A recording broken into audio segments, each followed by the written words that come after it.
ঠিক যেরকমটা দেখলাম আজকে একটা মুহূর্তও দেখলাম, যে মুহূর্তটা সবাই মিলে এসেছে, সবাই মিলে মালা দিচ্ছে, কিন্তু অসংখ্য কিন্তু প্রত্যেকের কথা বলতে লক্ষ্য করা যাচ্ছে।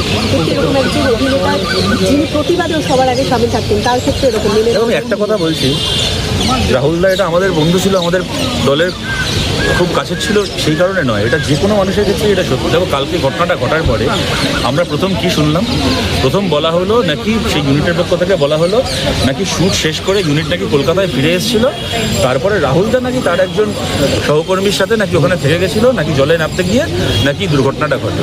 আমরা সবাই বুঝতে পারছি এর মানেটা কি, ইঙ্গিতটা কি। যদি সেটা বলে রাহুলদা যিনি সহ অভিনেত্রী, তার একটা ভিডিও ভাইরাল না হতো কালকে, যেখানে তিনি খুব ট্রমাটাইজড হয়ে বলছেন যে আমরা তো শর্ট দিতে দিতে একসাথে পড়ে গেলাম, আমাকে তোলা হলো, রাহুলদাকে তো আমার সামনেই তুললো, রাহুলদা কোথায়, ওর খবর পাচ্ছি না কেন, ওইটা যদি না ভিডিওটা প্রকাশিত হতো তাহলে কেউ জানতেও পারতো না যে শর্ট চলাকালীন এটা হয়েছিল। প্রোডাকশন হাউসে মিথ্যে কথাটা বলেছিল, মিথ্যে কথাটাই সত্যি হয়ে যেত।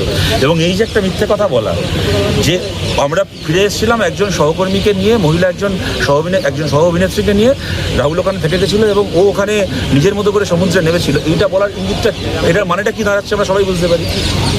এইটা আবার মানে কি বলবো, স্নোবল্ড হতে হতে কথার পিঠে কথা ছুটতে ছুটতে কী ধরনের নোংরামি তৈরি হতো আমরা সবাই বুঝতে পারছি।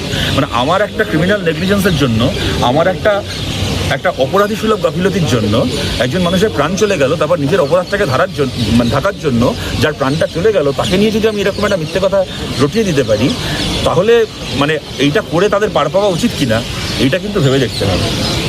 এবং আমরা এটাও, আমি জানি না এটা ঠিক কিনা, এখানেই শুনছিলাম নাকি দীঘা কোস্টাল পুলিশ নাকি তদন্তভার হাতে নিতে চায় বা নিচ্ছে ইত্যাদি ইত্যাদি, কিন্তু ঘটনাটা তো ঘটেছে উড়িষ্যায়, আমরা যতদূর জানি।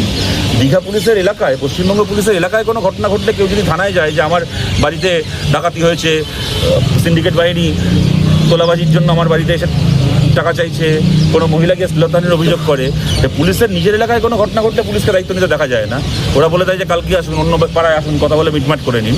আর এখানে অন্য পুলিশের এলাকায় অন্য রাজ্যে ঘটনা ঘটেছে, সেই ঘটনা তদন্ত করার জন্য এরা কেন এক পায়ে লাফাচ্ছে, আমাদেরকে তো সেটাও জানতে হবে। কেননা যার প্রোডাকশন হাউস তিনি তৃণমূলের ঘনিষ্ঠ, সবাই জানে, মমতা ব্যানার্জির মিটিংয়ে বসে থাকেন, তার হচ্ছে একটা কমিশনের চেয়ারপারসন তিনি।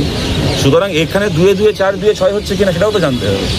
রাহুলদাকে তো আমরা বরাবরই দেখেছি একজন প্রতিবাদী কণ্ঠ, বরাবরই তিনি সরব হয়েছেন, মানে কোথাও থেকে মনে হচ্ছে যে এটা কোনো একটা বড় হয়েছে। না, আমি তো সেটা বলতে চাই না। এইটার জন্য রাহুলদার 100 বার, রাহুলদার রাজনৈতিকভাবে কতটা ভোকাল ছিল, কতটা আপরাইট ছিল, ও অনেকে ভয় পেয়ে গেছে, অনেকে বিক্রি হয়ে গেছে, কিন্তু যারা ভয় পায়নি বাংলা অভিনয় জগতে, থিয়েটার জগতে যারা ভয় পায়নি, তাদের মধ্যে রাহুলদা অন্যতম, এটা সবাই জানে। কিন্তু তার মানে রাহুলদাকে ইচ্ছে করে মেরে ফেলা হয়েছে এটা আমি বলতে চাই না, এটা আমি মনেও করি না, আমরা কেউ এটা মনে করি না। কিন্তু এই মৃত্যুর পেছনে যদি কারোর গাফিলতি দায়ী হয়ে থাকে, যেটা ইতিমধ্যে আমরা জানতে পেরেছি যে পুলিশ জানিয়েছে যে তারা পুলিশের কাছ থেকে কোনো পারমিশন নেয়নি, পুলিশের কাছ থেকে পারমিশন না নিয়ে শ্যুট করা হচ্ছিল, মানে বোঝাই যাচ্ছে সমুদ্রে শ্যুট করার জন্য। আমরা জানি জলের মধ্যে শ্যুট হলে একটা আগুনের দৃশ্য যদি কোথাও থাকে, কাঁচ ভেঙে কাউকে চলে যেতে হবে, একটা বাড়ির ছাদ থেকে ঝাঁপ দিতে হবে, এই ধরনের হ্যাজার্ডাস শ্যুট যখন থাকে তার কতগুলো প্রোটোকল থাকে, এই রেস্কিউ টিম থাকতে হবে, এই থাকতে হবে, না থাকতে হবে। সুতরাং স্বাভাবিক কথা, যদি আজকে থানাকে না জানিয়ে, অনুমতি না নিয়ে শ্যুট হয়ে থাকে, সেক্ষেত্রে এই সমস্ত সেফটি প্রোটোকলও মেনে শ্যুট হচ্ছিল, এটা আমরা মনে করতে পারি না। নিশ্চয়ই সেখানেও সেই ভায়োলেশনগুলোও আছে। সেই ভায়োলেশনগুলোর ফলে যদি মৃত্যু হয়ে থাকে, তাহলে সেই মৃত্যুর বিচার হওয়া উচিত। আমরা কখনো বলবো না যে মৃত্যুটার পেছনে কোনো রাজনৈতিক ষড়যন্ত্র আছে, কিন্তু বিচারটাকে আটকে দেওয়ার জন্য, তদন্তটাকে আটকে দেওয়ার জন্য যেন কোনো রাজনৈতিক ষড়যন্ত্র না হয়, আমাদের কিন্তু এই আশঙ্কা আছে। Thank you.